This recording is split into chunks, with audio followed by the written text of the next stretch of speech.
অত্র আদালত এই সিদ্ধান্তে উপনীত হলো যে বান্টি চৌধুরী এবং তার স্ত্রী এই সন্তানের প্রকৃত পিতামাতা। সুতরাং সন্তান তাদের কাছেই থাকবে। তবে মানবিক দৃষ্টিকোণ থেকে কথা বলা যেতে পারে, সাজ্জাদ হোসেন ওরফে সাজু মিয়া ও তার স্ত্রী বেগম জবা কুসুম মাঝে মধ্যে এই সন্তানকে দেখতে যেতে পারেন।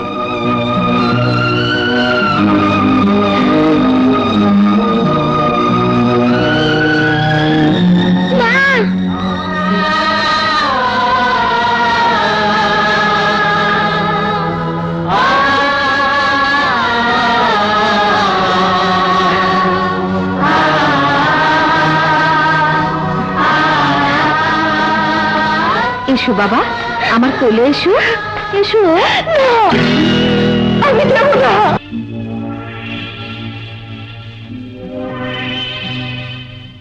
এই হানি কি সান হালদার সাহেব? না মানে রিকশাওয়ালার সঙ্গে বাচ্চা, ওটাকে?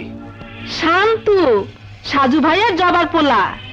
কিন্তু ওই লোকটা তো 5 বছর আগে মাজার থেকে একটা বাচ্চা নিয়ে এসেছিল। আরে ওই পোলাই তো এই পোলা। হ্যাঁ।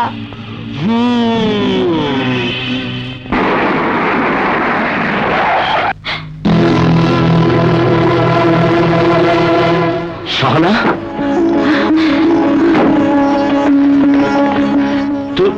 তুমি তুমি তুমি বেঁচে আছো? আমার সন্তান, মানে আমাদের সন্তান কোথায়? আমি হারিয়ে ফেলেছি। সরি, আপনার হারিয়ে যাওয়া বাচ্চার কোনো খোঁজ আমরা এখনো পাইনি। তবে আরে মেম সাহেব, আপনাকে তো খুঁজছিলাম, আপনার বাচ্চার খবর পেয়েছি। কোথায় কোথায় আছে সে? এটা ডাকাডাকির কিচ্ছু নেই, শান্ত আমাদের ছেলে। ভাই, বুঝতে চেষ্টা করো। আমার স্ত্রী মাথা খারাপ অবস্থায় ওকে মাজারে রেখে যায়। মাজারের হুজুর এ বাচ্চা তোমার কাছে দিয়ে দেয়। কেউ দেয়নি, এই বাচ্চা আমাদের। বস্তিতেও খোঁজ নিয়ে জেনেছি তুমি এখনো কোনো সন্তানের পিতা হওনি। তাহলে এই বাচ্চা আকাশ থেকে পড়লো নাকি? ভাই, আপনার কসম লাগে, আমার বাচ্চা আমাকে দিয়ে দিন। আজ যদি আমি কসম দিয়ে আপনার কোলে বাচ্চা চাইতাম, আপনি দিতেন? তুমি যত টাকা চাও আমি দেব। টাকা দিয়ে আপনারা মানুষ কেনা বেচা করতে পারেন, আমরা পারি না। আমরা গরিব হলেও আমাদের বুকে লেখা আছে নট ফর সেল। ঠিক আছে, আমরা তাহলে কোর্টের আশ্রয় নেব। Order, order.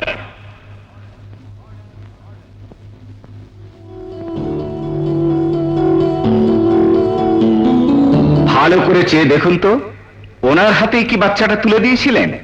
জি হ্যাঁ। আচ্ছা হাবিলদার সাহেব, মাজার থেকে আপনার সামনে সেই তো বাচ্চাটা নিয়ে এসেছিল। শালা বহুত হারামি, অনেক জায়গায় বাচ্চাটাকে ফেলে যেতে চেষ্টা করেছিল।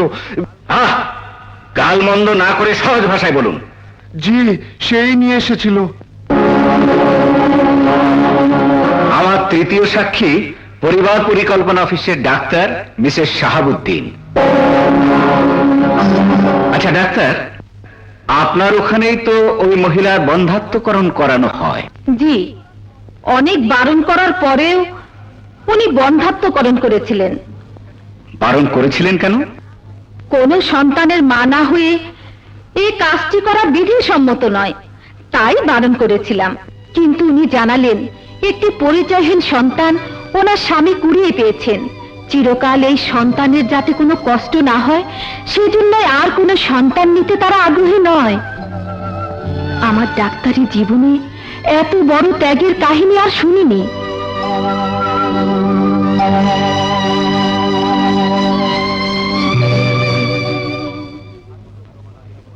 সাক্ষ্য প্রমাণাদির উপর নির্ভর করে অত্র আদালত এই সিদ্ধান্তে উপনীত হল যে বান্টি চৌধুরী এবং তার স্ত্রী এই সন্তানের প্রকৃত পিতামাতা। সুতরাং সন্তান তাদের কাছেই থাকবে। তবে মানবিক দৃষ্টিকোণ থেকে কথা বলা যেতে পারে, সাজ্জাদ হোসেন ওরফে সাজু মিয়া ও তার স্ত্রী বেগম জবা কুসুম মাঝে মধ্যে এই সন্তানকে দেখতে যেতে পারেন।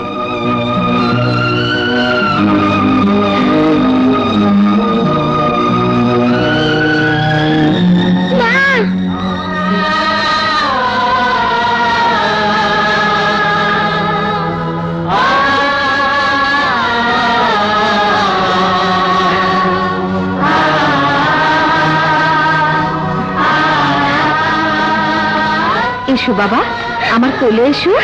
এসো। আমি দেব না। দিয়ে দে, দিয়ে দে। সেদিন যখন পই পই করে বলেছিলাম এই বাচ্চা আমার নয়, তখন ওই ইমাম সাহেব হাবিলদার সাহেব জোর করে আমার ঘাড়ে গুছিয়ে দিয়েছিল, তুই মা বলি আমি বাবা হলাম। সর্বস্ব হারিয়ে যখন আমরা এই সন্তানের মাঝে ভবিষ্যতের স্বপ্ন দেখতে শুরু করেছিলাম, তখন ওরা এসে বলছে এই সন্তান নাকি আমাদের কেউ না, এমনকি জজ সাহেব রায় দিয়ে গেলেন এই বাচ্চা তাদের। এই আদালত সাক্ষী প্রমাণের উপর নির্ভরশীল। তোর আর আমার চোখের পানি আর বুক ভরা আর তোনাদের জন্য কিছু এসে যায় না। দিয়ে দে, আমি বলছি দিয়ে দে। না, আমি দেব না। প্রয়োজন হলে এই আদালত হচ্ছে আরো বড় আদালতে আমি যাব। আমি চিৎকার করে শুধু একটি কথাই বলবো, আপনি বুঝিয়ে দিন জজ সাহেব, মা কাকে বলে? যে জন্ম দেয় সে, না যে লালন করে সে। পৃথিবীর সব আদালত তোর বিরুদ্ধে রায় দেবে।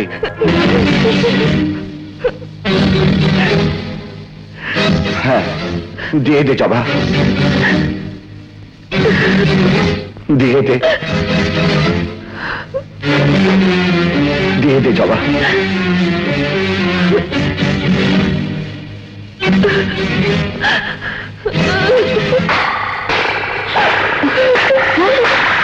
জবা, কি করছিস? ওকে মারছিস কেন?